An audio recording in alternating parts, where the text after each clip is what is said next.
हरिओम. अष्टावक्र गीता योगदास श्री जय गणेश जोशी यांचे प्रवचन. अध्याय 12 श्लोक क्रमांक 4.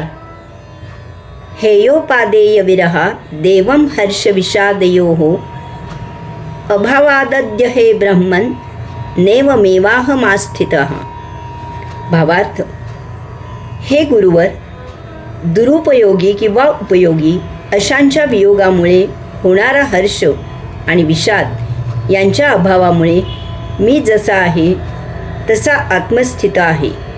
या श्लोकात अष्टावक्र गीता आपल्याला येथे राजा जनकाच्या आत्मानुभूतीद्वारे जीवनात साक्षीभाव कसा असावा, स्थितप्रज्ञता कशी असावी, आपली स्वाभाविक आणि नैसर्गिक आत्मस्थिती कशी असावी याचा उपदेश करत आहे.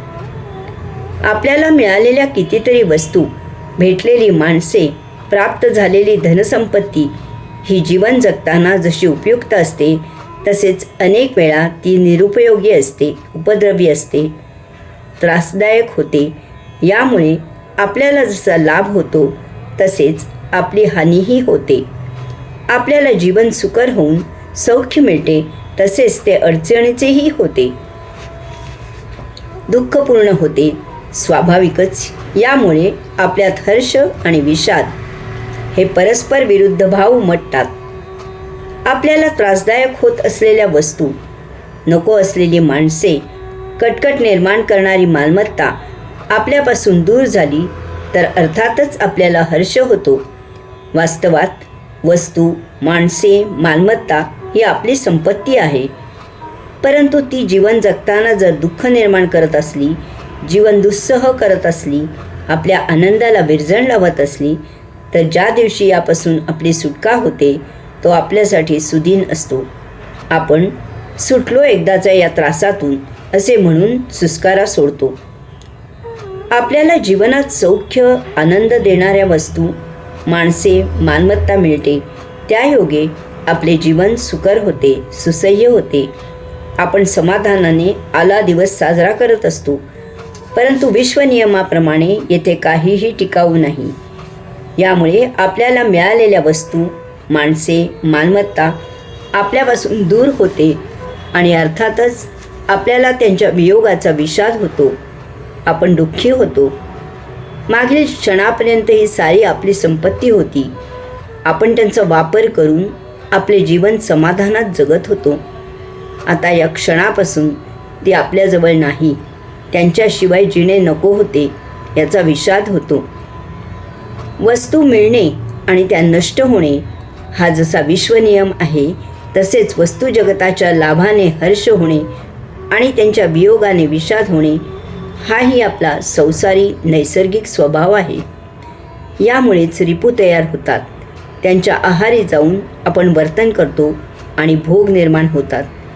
याचे कारण आपण आपला साक्षीभाव सोडतो आणि भौतिक वस्तू जगतात रममाण होतो. आपल्याला काहीही करून समाधान होत नाही. आपल्याला त्याचा कर्ताभाव हवा असतो. आपल्याला त्याची उपाधी चिकटवून घ्यायची हौस आहे. संसार करावा परंतु संसारी होऊ नये. गृहस्थ व्हावे परंतु गृहस्थी होऊ नये. कर्म करावे परंतु कर्ता होऊ नये. धन मिळवावे परंतु धनी होऊ नये.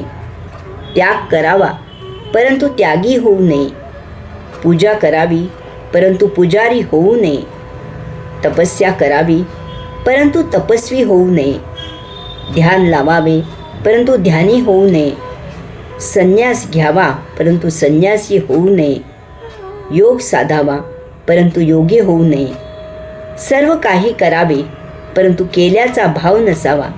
प्रत्येक कृतीला साक्षी असावे. त्रयस्थ भाव असावा.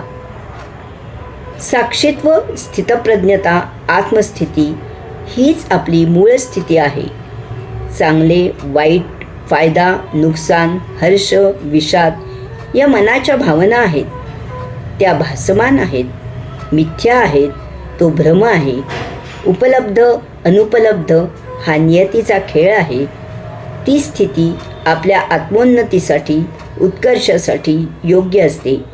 त्यात चांगले, वाईट, फायदा नुकसान, हर्ष विषाद असे काहीही नसते. ज्ञान प्रवचनाद्वारे वाटावे, धन प्रसादाद्वारे वाटावे, श्रम सेवेद्वारे वाटावेत. आपण सदा रिक्त असावे.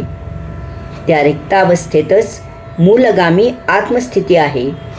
त्यातच स्थित असावे, मुक्त व्हावे. हरिओम.